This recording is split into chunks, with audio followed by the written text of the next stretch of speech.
Welcome to the Pastie Tapes, a burlesque podcast by Show My More. Thank you for tuning into the Pastie Tapes. I am your host, Show My More, the steamiest Asian dumpling, recording today from Chicago. This is one of our Pre-BHoF episodes where I chat with competitors, performers, and attendees ahead of the Burlesque Hall of Fame Weekender, which takes place June 6th through June 9th in Las Vegas. We will hear from a competitor, a first-time attendee, and a BHoF veteran with advice today. Today, my guest is Kiki La Chanteuse. We first met this March when she was in town for Jeezy's Juke Joint.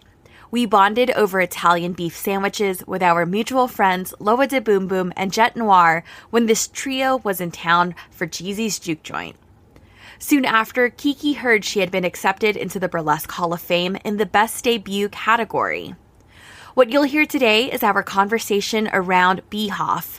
We will talk about competition, BHoF prep, and her guiding mission of changing the narrative for singers in burlesque. Stay tuned for a later episode with Kiki, where we will talk more about her burlesque origin story. We chatted for almost 3 hours, and I love her. First, a word from Chicago producer Eva Lefeva. Are you looking for the perfect space to run your routine, host a troupe practice, or just have some space with mirrors and more than 2 square feet to dance in? Well, guess what? We've got a space for you.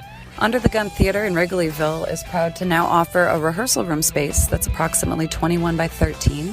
It can accommodate about 6 to 8 people comfortably, and we want you to come rent from us. Contact Eva Lefeva for more information about rental rates.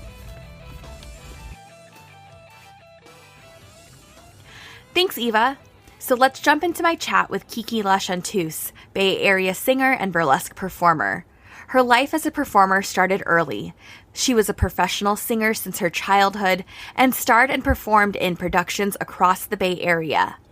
Here we are talking about how her early career, which forced her to deal with rejection, changed her point of view on competition. But it changed my mindset on competition. Changed it from, I feel like I have to have this crown and this, or this medal or this trophy or whatever it may be, to it's not necessary. But if I want to put myself out there, got to be prepared for the rejection of it. So if you are not prepared for the rejection of it, you should never put yourself out there until you're in a much more stable emotional, system for it. Because it can be very devastating to somebody who doesn't have enough gumption to stand there and be prepared to be looked past to somebody else. So I think for me, when I applied for BHoF this year, I actually wasn't planning on it. I wasn't going to do it. And I was in Prague with Jo Walden, the amazing Miss Jo Boobs. And I was having this long conversation with her about not seeing people like me on stage. And that the only goal that I had currently as a Creole performer was to sing House of the Rising Sun, the New Orleans Hotel. I was like, I can't get my ass to my people. The closest I could get would be Las Vegas. Just this song with this costume at that hotel. Please. Did you build this act with BHoF in mind? Like No. how? No. Nope. I built this act 2.5 years ago because Jim Sweeney, who is the producer of Hubba Hubba Review in San Francisco, had a Mardi Gras show during Mardi Gras, and he said, "You are our only Creole performer, and it only makes sense that you are here and you do this." And I had always loved the song House of the Rising Sun. And so I picked a really soulful version. I didn't want to do the versions by the Animals. So I did a really, really soulful version.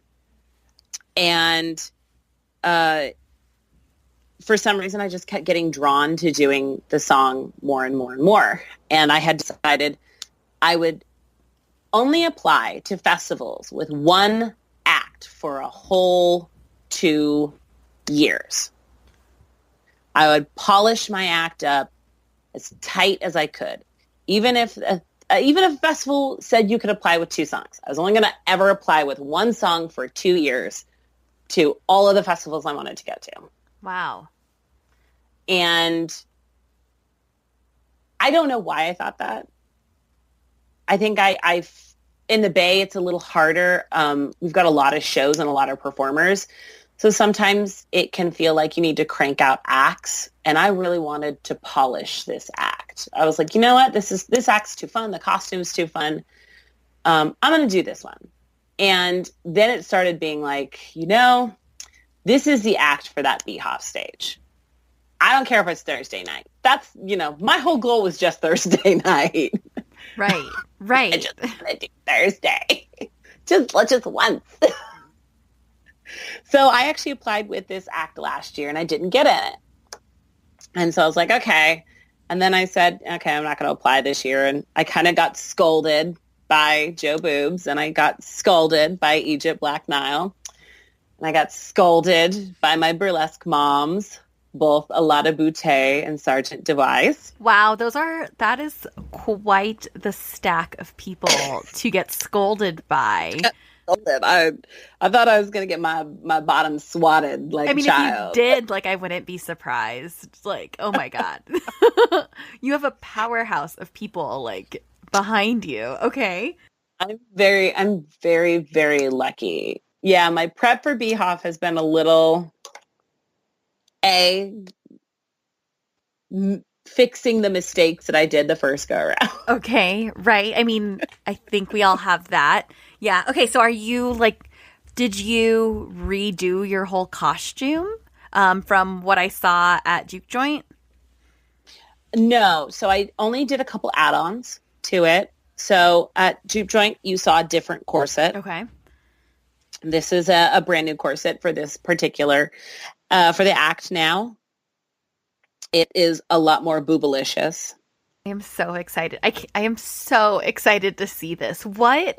Okay, so I have so many questions. Okay, let's keep talking about your prep. What have you been doing?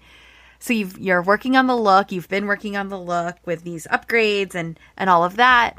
What have you been doing in terms of practicing? Are you just since you found out you got in, have you just been doing this act all over the Bay, or are you just booking out rehearsal time? What does that look like? So I've been doing the act all over the Bay. I think the only problem with booking rehearsal time out is getting a space that's large enough to rehearse for the dimensions of that stage. Yeah. So that stage is massive. And so the secret to me, I don't choreograph numbers. Ooh. Ever. Part of it has to do with my brain.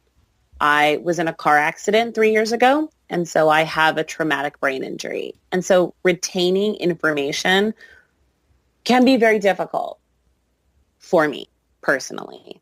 So what I do, and it's kind of been my go-to over the last while, is I have my set moves that I want to do. And I know when I want to do those.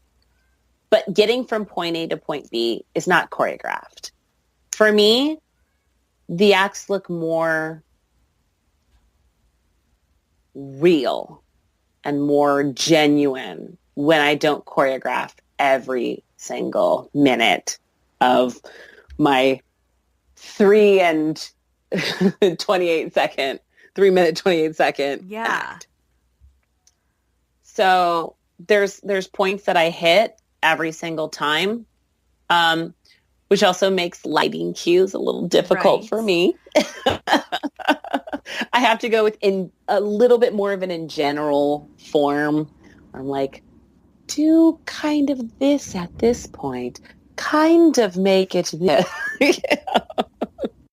What was that like? Okay, so you weren't going to apply, then you had, these 4 powerhouse women tell you, like, what? Yeah, you are. So what was it like getting that, what is it, an email? Is it you check this website and it says, like, yay or nay? What is that like? What was it like? How did you feel? So you get an email and it says that results are in. And you have to log back into the TrueBit system. And in the TrueBit system pops up this little notification and it lets you know. And I was sitting on the couch with my husband and I just kind of shot up out of the couch and I was like, what the fuck? What the hell is going on right now? And he's like, what's wrong?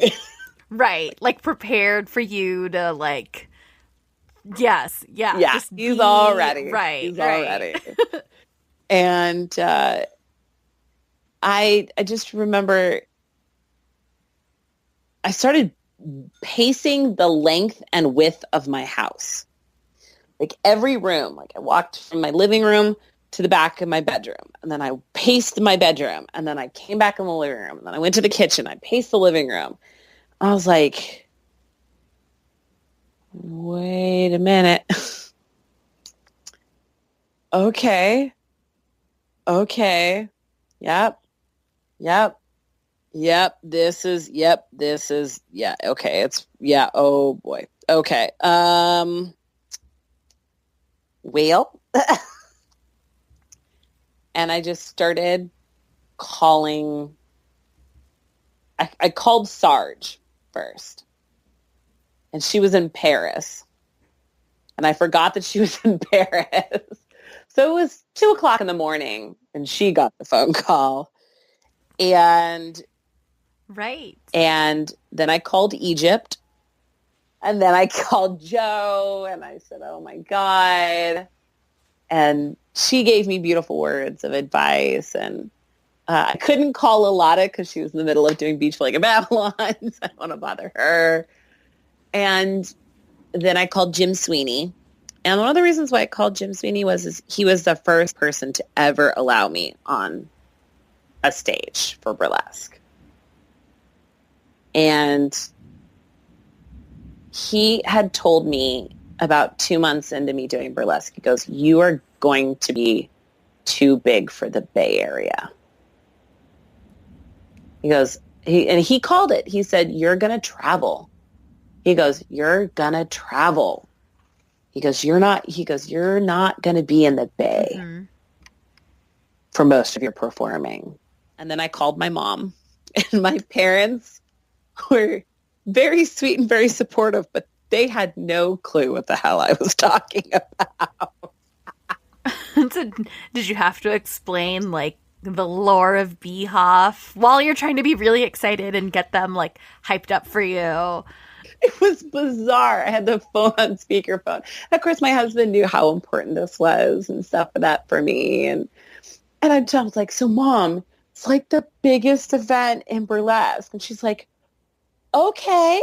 I'm like, no, you don't understand. Good job, sweetie. She's like, I'm really happy for you. And I'm like, oh, okay. Thanks, Mom.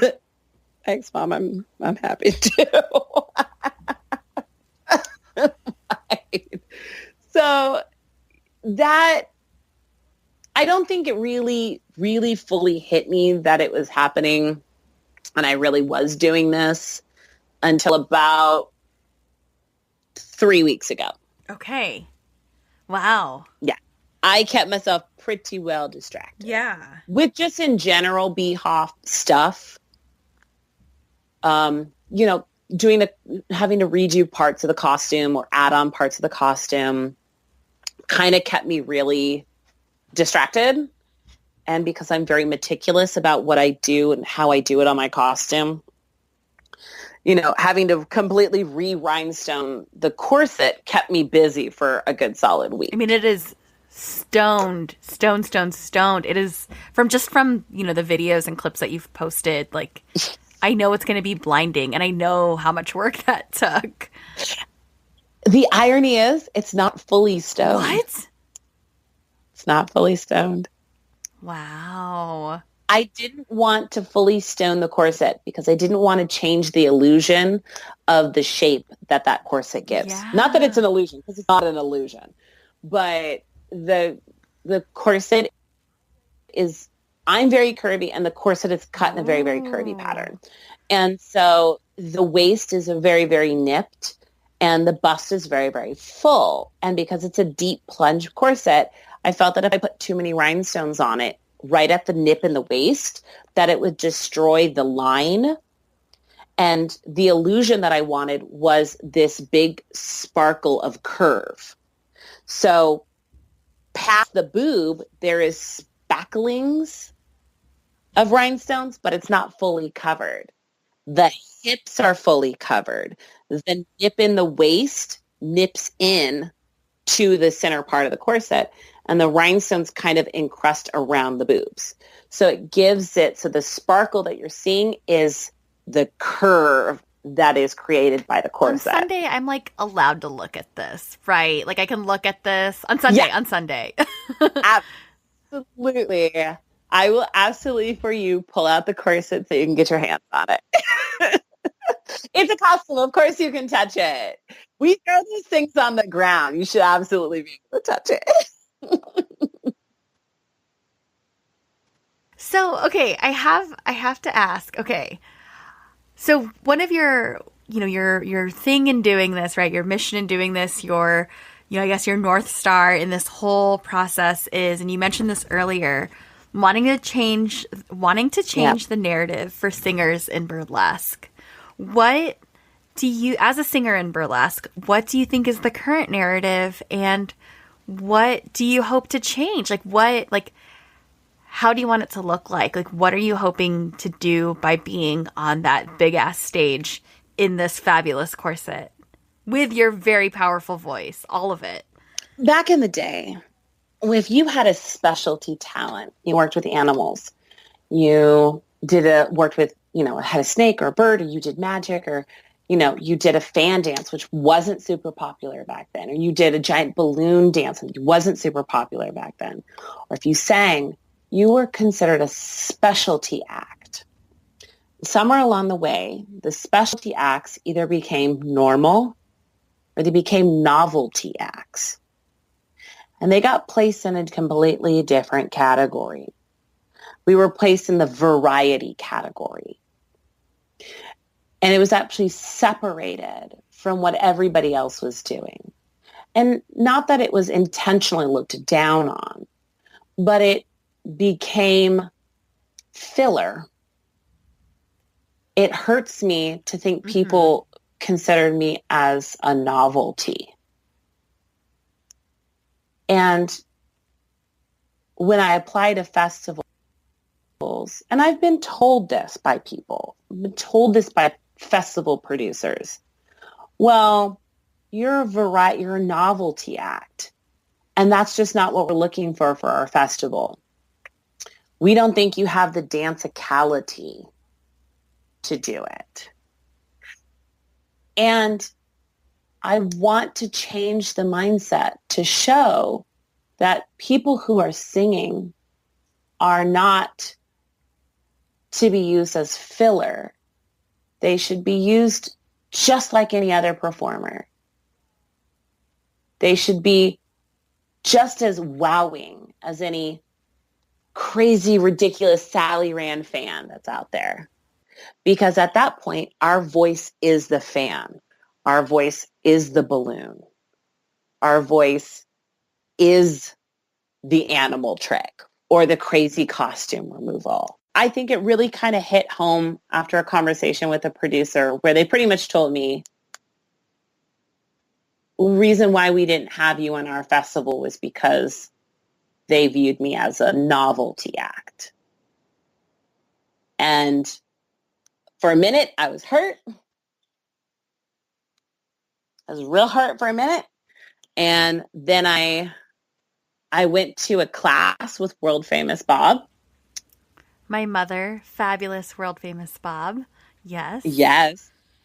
I went to her class, and I then had a beautiful conversation with her after class where she and I sat down and we really went into depth and detail and really talked about the current climate in burlesque and realized, you know what? I'm not mad anymore. The reason why that person feels that way is because nobody has corrected them.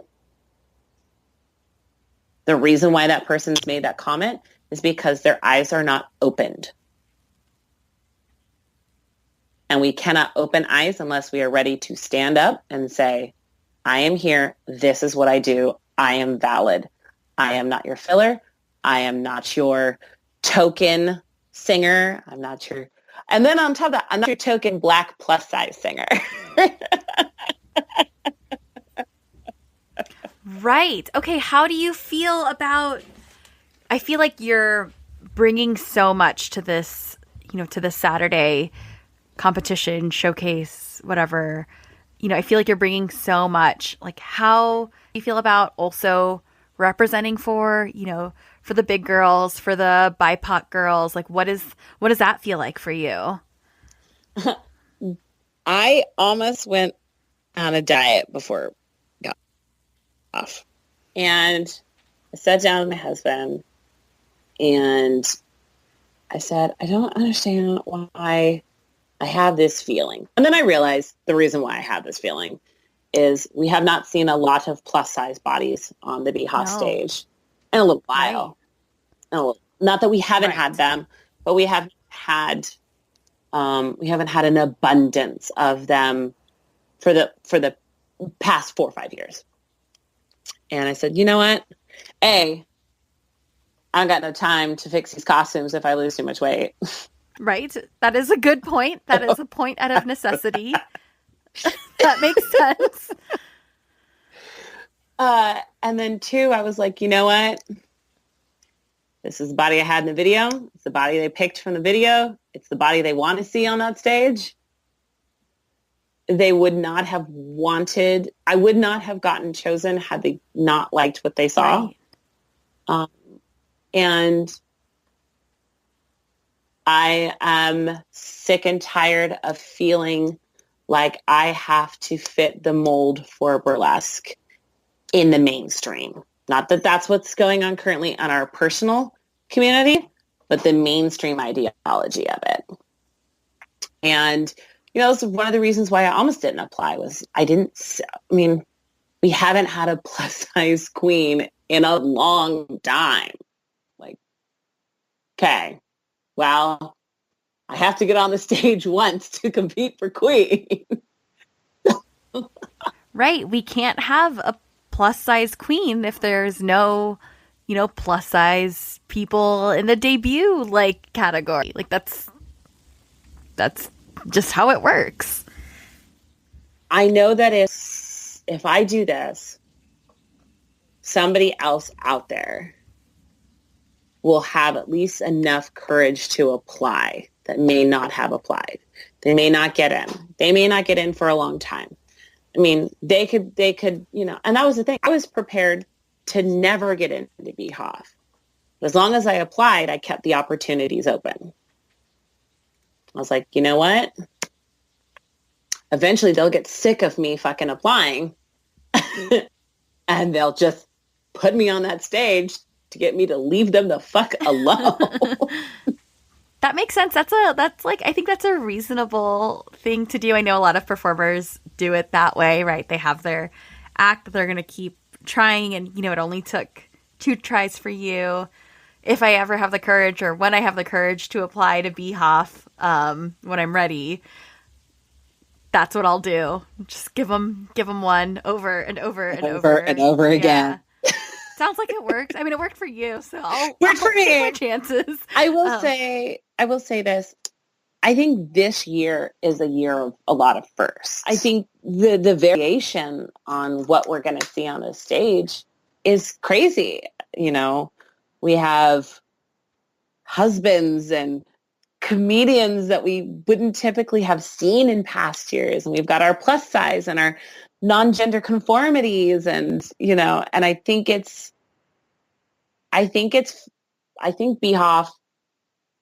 as a weekender is finally catching up with what our industry looks like now.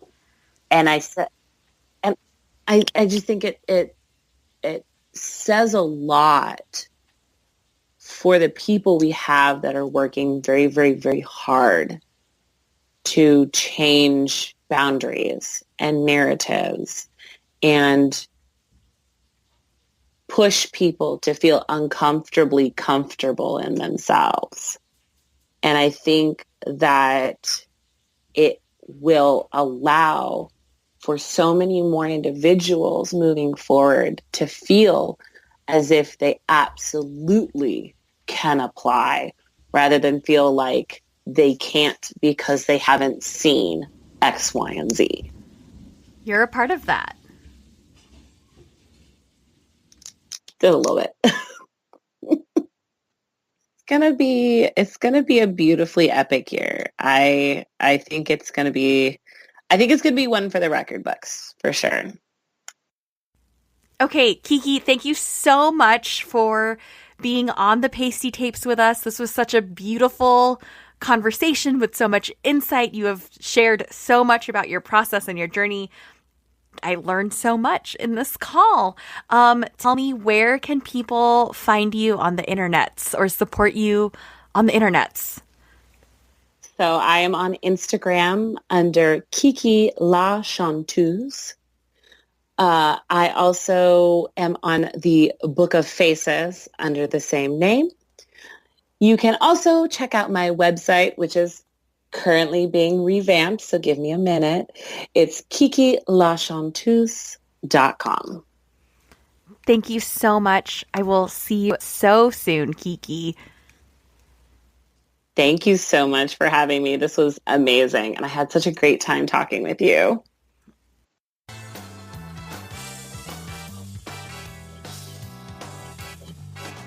Let's take some calls from the Pastie Tapes hotline.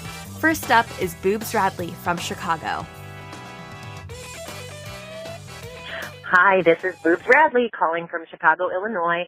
I am going to my first BHoF as well this year. Yay! I am also very anxious. I love to hang out and be with people, but I also really like my alone time, so I'm going to need some downtime.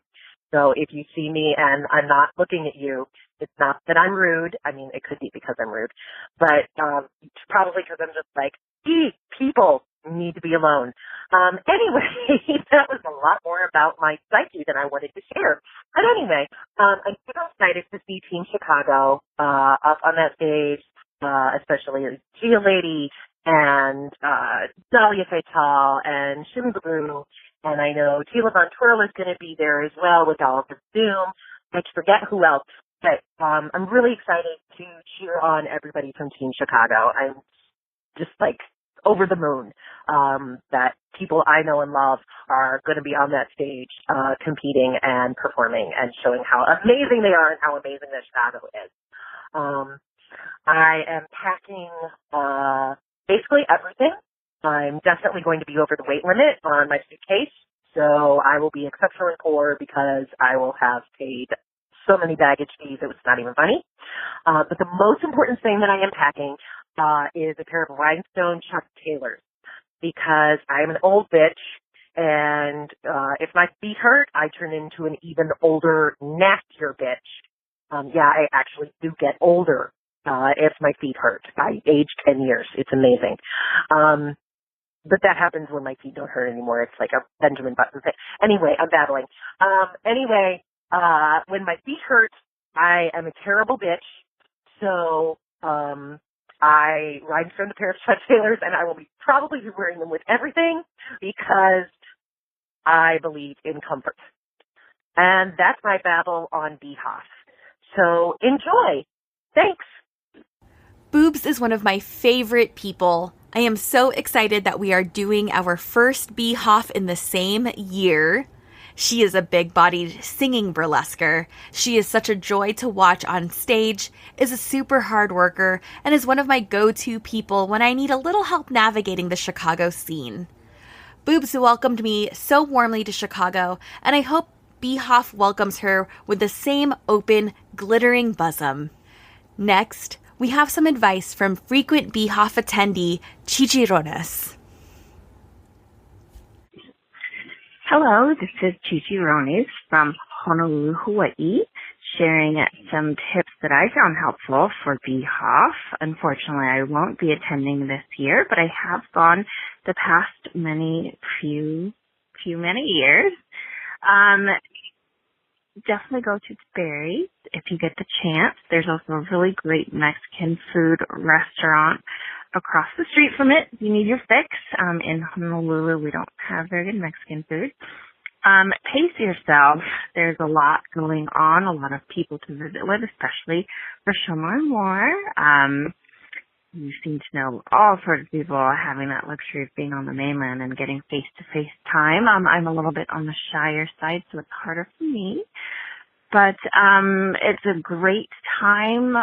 Lots and lots and lots of wonderful live burlesque of the highest form and quality. Some practical tips. Bring some saline spray for your nose and eye drops. Being in the dry heat in Vegas and being in that casino almost 24/7 does a number to your body. Anyway, have a wonderful time. It's going to be so much fun, and I can't wait to hear about it for your post-BHoF podcast. Have a great one. Aloha. Thanks, ChiChi. I will say that every time I have the opportunity, that ChiChi Roniz is one of my favorite names in burlesque.